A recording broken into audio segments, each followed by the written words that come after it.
Welcome to Five on the Floor on the Five Reasons Sports Network. Thanks for joining us on your favorite podcast app. We're on Podbean, Spotify, Google Podcasts, Apple Podcasts. We're also on Dash Radio on their Nothing But Net channel every single weeknight at 7 p.m. Also, check out the Five Reasons YouTube channel for all of our latest streams, not just on the Heat, but on the other teams in town. And also, fivereasonsports.com. Make sure you spell that one out. Brady Hawk's got a great piece up there right now about Kyle Lowry and how he will change the fit for everyone else on the team. I have a feeling that's going to be discussed tonight as well. Also, check out the great sponsors of the Five Reasons Sports Network. So many of our sponsors are local, but this you can play around the country. It's prizepicks.com. Go to prizepicks.com.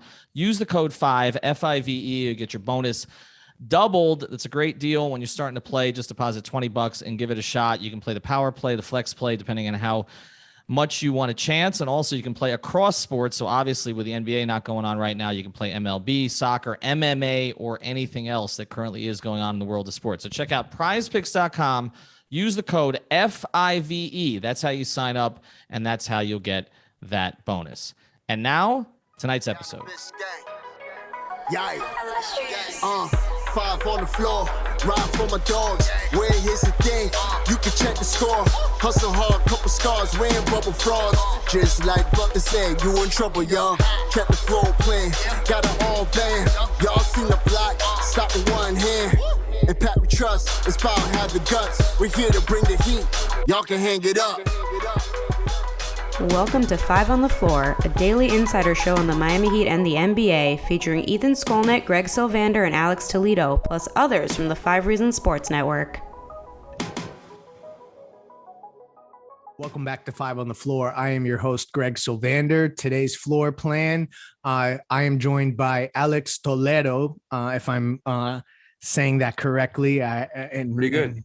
Pronouncing it as appropriately as possible. You can follow him on Twitter at Tropical Blanket. That I can say with no problem. And no Ethan Skolnick. So it's just us two. And we're actually going to circle back to something that I thought we should have done a lot sooner. I've been pushing for this in terms of like we go through on a text string, like what we're going to talk about, what episodes we want to do. And this is something I've been kind of I've been sounding the horns on, and that's Kyle Lowry. I really think, like, as I looked at the episodes we've done on Five on the Floor, I wanted to do a little bit more of a deeper dive on Kyle Lowry from an on-court perspective, because like we've heard all the narrative stuff with what he's bringing with Jimmy and what he's going to do for the team in terms of being, you know, a veteran point guard that's won and all that kind of stuff. But I don't think we've talked enough on this show about how functionally that looks on the basketball court. So I thought no better person than Alex to join me. He's probably better at this than Ethan anyway. So yeah, Kyle Lowry.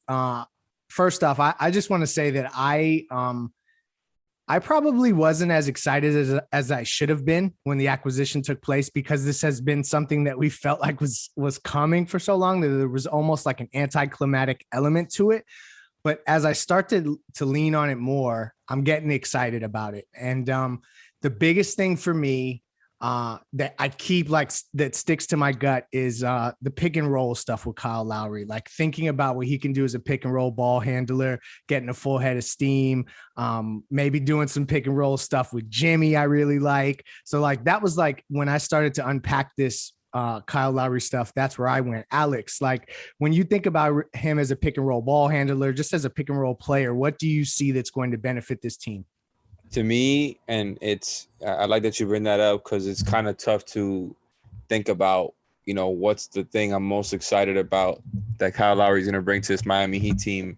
That's definitely one of them. I just think he's going to bring so many different things, and we're going to go over them in this podcast as we, go deeper on Lowry's game here and what he brings, even at his age. But to me, it's just like whether as a screener or whether as a handler, he's going to be a plus. And the Heat love to run inverted offense and have been for, damn near a decade at this point. And Spo has only done it more and more. And we've only seen that come to a head ever since Bam has become the starter, for the past couple of seasons, where Bam is the, kind of running offense all the time. And throughout the playoffs, Jimmy, they're running inverted offense with a smaller guy screening for Jimmy. Oh my God, I can't wait to see those sets with Kyle Lowry, whether it's Lowry screening for Jimmy or Bam screening for Lowry and their pick and roll game, Bam being a better lob threat, getting to the mid-range spots easier, like we saw kind of in the Olympics, where it's just like he's going to contribute in so many aspects there on both ends of screening that I think that's something to get excited about. And that's like that doesn't even count going into all the other things I think he's going to bring on both ends of the floor. And I don't know, man. What part of his game do you want to go to next? I mean, like, so the pick and roll stuff is obviously fun, but I feel like he's going to be directing traffic in a way that we haven't seen a point guard do in Miami in a while. He alluded to Jimmy still getting his reps and stuff like that. The other thing, and it's funny how he's kind of solving so many of the things that Miami lacked. And I'm going to just pivot to point of attack defense. Like that is a thing that there's been talk of him slipping there, but I think in comparison to who has been at the position, it's still going to be an upgrade regardless. So like, do you think that that's something that's going to be a strength coming to Miami, or is that going to be something that he's going to like that maybe is his best days of doing that are behind him? Well, that part is still, I think, remains to be seen because he hasn't stepped out on the floor yet. Maybe he's not exactly in his prime anymore on defense, given that he's 35. But I don't, and we talked about that pre-show that he had a somewhat of a defensive decline last season, but along, with just all the other stuff that was going on with the Raptors playing in Tampa Bay and just kind of Lowry only playing for like half a season. I think I'm looking at it right now, he got 46 games in last season. Even if it was a shorter season, like that's pretty low. So he's going to be coming in well rested at least. I know he had his things going on there. They kind of got ravaged by COVID and injuries and whatnot over there. It was just kind of he had his foot out the door after the trade deadline. Right? He thought he was going to be out. He had that whole like speech that he did at the presser during that last game before the deadline where he thought he was going to get traded. So he balled out too against the Lakers, right? I think it was against the Lakers. He had his last game and he balled. I've already seen that. I had to watch back that highlight video just to show myself what Lowry's still capable of. Obviously not on a nightly basis, but it was just like, yeah, it's good to see him still put up those kinds of performances. And point of attack defense here with Lowry. I'm not sure how much to take of that decline. Like I said, I'm still expecting a whole lot. So even if there was a slight drop off, I'm still expecting high level defense and something that we haven't seen, because you mentioned the stuff from point guard on offense. We haven't seen this, from defense in, like I said, about a decade when it comes to, Chalmers and Norris Cole being those bulldogs on the defensive end. Like we were supposed to get some of that with Avery Bradley in the rotation that never worked out. It was always nicer in theory than the way it played out on the floor. Probably not his fault, but Lowry, I think he's somebody that's going to be able to navigate screens just like exponentially better than anybody they've had the past couple of seasons. Exponentially better. Like the gap is ginormous. And I'm not trying to talk down on Kendrick and Goran. It's just the truth. Like we talked about it for the past couple of seasons. That was where they lacked in just specifically the most. And Lowry is very strong when it comes to navigating screens on defense, staying in front of his man. And although he isn't the quickest guy anymore, and he might, De'Aaron Fox or Trae Young might blow by him now and then. For the most part, he's going to funnel guys to where they're supposed to go. He's going to take charges on defense. We know that already. He's a great positional guy. If they want to switch, if they want to drop, he's going to be excellent in either one of those coverages. They want to go back to trapping, which I'm not expecting a whole lot of anymore. Now that they don't have so many bad defenders, maybe not so much zone. They're not going to have to be scrambling into that.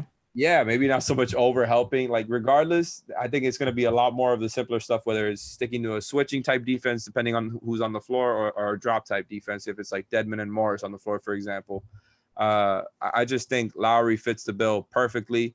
And to me, that defense stuff is something to really, really, really get excited about, because you're going to see it in the front court and the back court. And it's just going to make life so much easier on Jimmy and Bam on both ends of the floor. Yeah, you talked about like going back and watching highlights. I've done some of that too. And then like I obviously have to go box score watching a little bit, and just looking back through Kyle Lowry's last few seasons and just tracking that kind of stuff. I did see like that there's been a couple years here where he's had some really high free throw attempt seasons, like up six attempts a game, and then he comes down to 3.5. I'm interested to see how he's able to get downhill, attack That's something like a secondary playmaker was missing so many times whenever Jimmy would get bottled up. So I'm interested to see how much he can create that way and get to the line. So that's something else that, like, as I think through just listening to you wax poetic about the stuff he can do on defense, I'm starting to like make my rounds about all the other things he can do. I just love that idea of what he brings, offensively that way. We need playmakers, and he's one of them. Yeah, that's absolutely true. And he's a playmaker in different ways. And it's like, I'm looking at it right now. I had checked the numbers before, but I didn't realize the gap, like you said, how crazy it was. This is why it's hard I'm not sure which one he's closer to. You look at the last couple of seasons, and his free throw attempts last year was at 4.8 per game. And the year before that, 7.8. Like, that's a pretty big difference. Then the couple years before that, 5.1, 4.2, and then 2 years before that, 8.9, 8.2. So it's like literally going back and forth between, look, regardless if you take, you're going to take 5 or 6 if that's the case, right? Like, he could absolutely use every extra free throw, and somebody that is going to be able to sink them at a good rate there. Yeah, and just to clarify, that's per 100 possessions there, so it's pace adjusted. And I think you're onto something there, like watching him in his free throw shooting and just what that can do for the team. Because Jimmy can't be the only one getting to the line consistently. There are a few other elements to Kyle Lowry's game I think we do need to talk about. I also think that it would be negligent of us not to address some of maybe our overarching concerns. So we'll get into some of that directly after the break. We'll get back to our episode in a second, but before we do, I want to tell you about another great sponsor of the 5 Reasons Sports Network. That's our friends over at Therapist Preferred. Therapist Preferred, founded in 2019.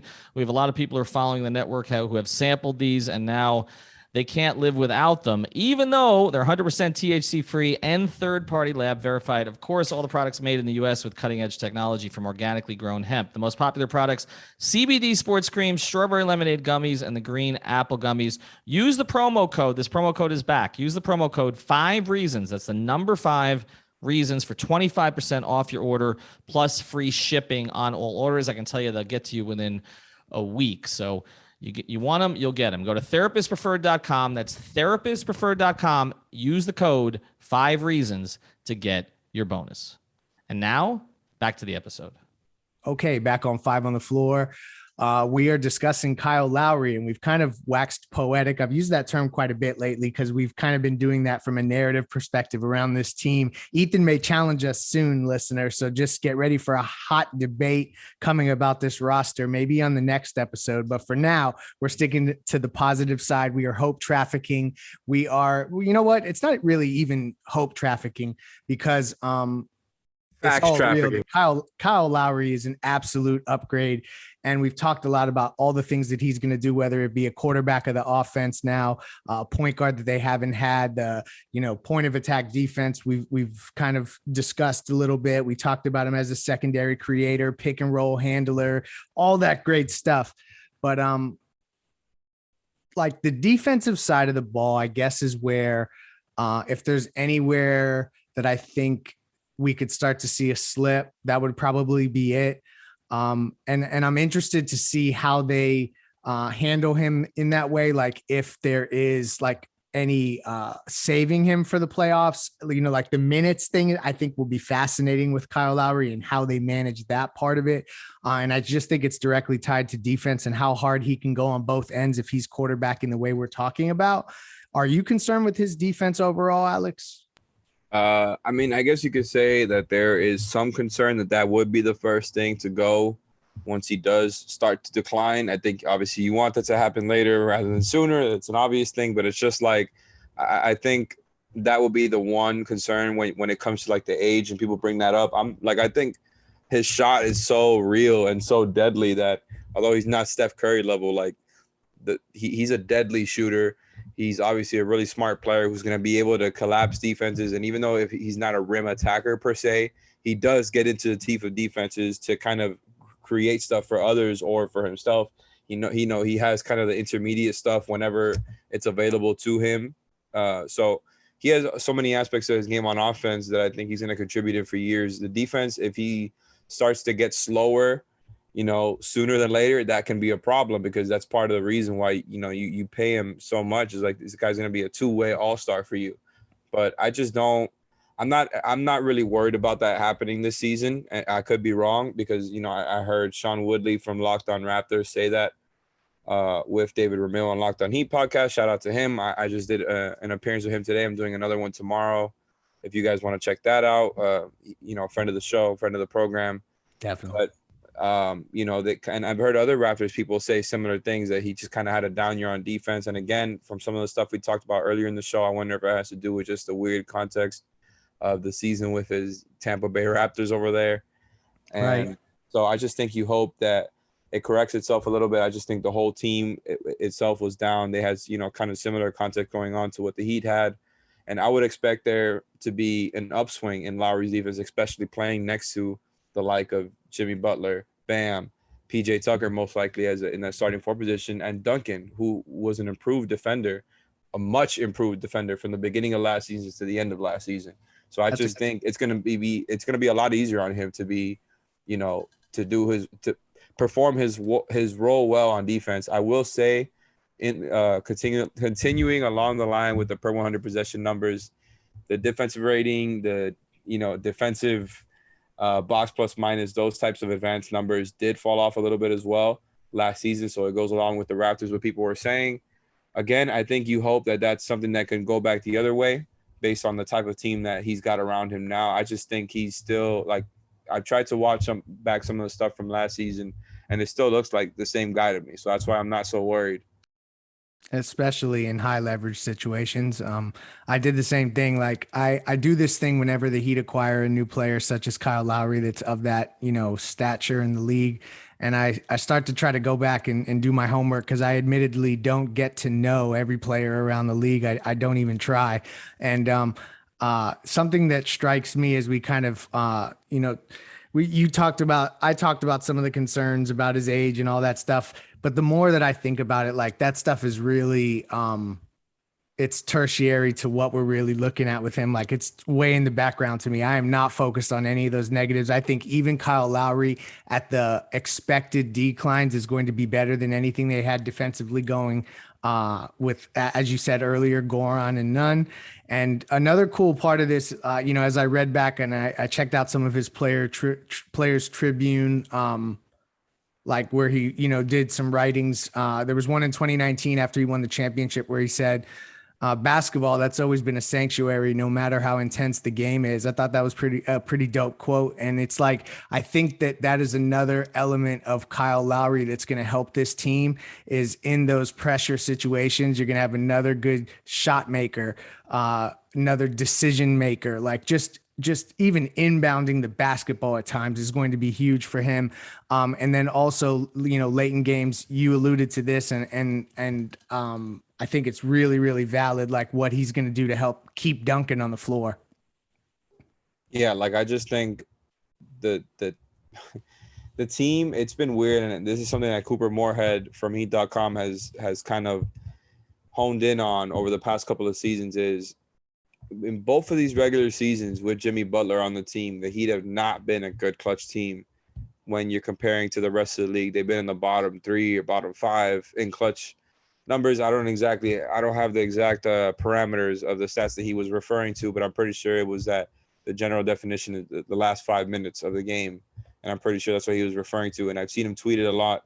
The one time where it was different was the bubble. So that's the one actual thing that you can point to the Heat really getting better at in the bubble, was the crunch time stuff. And the one thing you could really point at there was putting the extra decision maker and shot maker on the floor in Goran Dragic, and putting him there for that extra period of time as a starter and the closer, and just getting somebody there at a high level who can do that stuff for you. Obviously, Goran didn't bring the defensive stuff, but he was playing at such a high level on offense as a creator and as a shot maker that it just took the Heat to an extra level on that side of the floor. I feel like it just gave him a whole extra dynamic that they didn't really have. Whereas like a lot of it was really Bam and Jimmy trying to set up for everybody else. You had an extra guard who gives you an extra option as a pull-up shooter. Lowry does all of those things now at a higher rate than Goran did in the bubble. At least that's how I feel. I think maybe Goran is a little bit better as like, he's more of a scoring guard, I feel, whereas Lowry is a little bit more balanced towards the playmaking. I feel like he's definitely a better playmaker than Goran, more versatile as far as getting guys into their spots, specifically for those the types of players that are around him. So I just think once you get to those crunch time situations, you're going to have somebody out there who's going to give you multiple ways to play. And I think you saw the Bucks really get better after they acquired Drew for similar reasons where, True. you didn't have Giannis at the top of the key always. And there was just a lot more variety. They added the Middleton Giannis screen and roll, the Drew Giannis screen and roll. So it's more than just Drew by himself playmaking, but just having all the variety to the game where it becomes harder to scheme out and harder to kind of, defend the same way over and over. When you just know that the team is looking for a Duncan Robinson dribble handoff, there's still going to be plenty of handoffs this year because Lowry is also one of the best handoff players in the league, but it's also just going to have way more options and better players executing these plays. So you've got the variety and you've got people doing it at a higher level than you have in the past on both ends of the floor. So it's just tough to really knock. Yeah, no, and you mentioned the dribble handoff stuff. I want to give a shout out on Twitter to at the Mad Heat fan. He did a great thread on the 7th, so that's 3 days from the day that we're recording now, on August 7th, kind of breaking down Dragic and Kyle Lowry and their games and how they stacked up. And essentially, as you look at the numbers, I mean, particularly all the shooting statistics, Kyle Lowry is more efficient in almost every single category. So I think ultimately, as we talked about some of these concerns, also getting up 7-8 threes a game, by the way. Right. I know that kind of volume and the 39% shooting. I mean, even if that takes a slight dip, it's huge. The dribble. Like, that's enormous. It's a whole other dynamic to their offense that they haven't had since Goran was doing stuff off the dribble, considering you're also adding in the playmaking.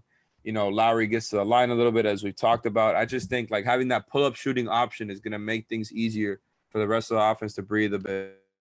Yeah, I mean, and then I'll close here with something that came off of the Mad Heat fans thread with just like when we talk about driving to the basket, you talk about Goran, and really what made him special is when he got downhill and he got a full head of steam, his first step, like when he initially got here, those were the things. But if you look at last year, Lowry had more drives per game, shot a higher percentage when he got to the basket.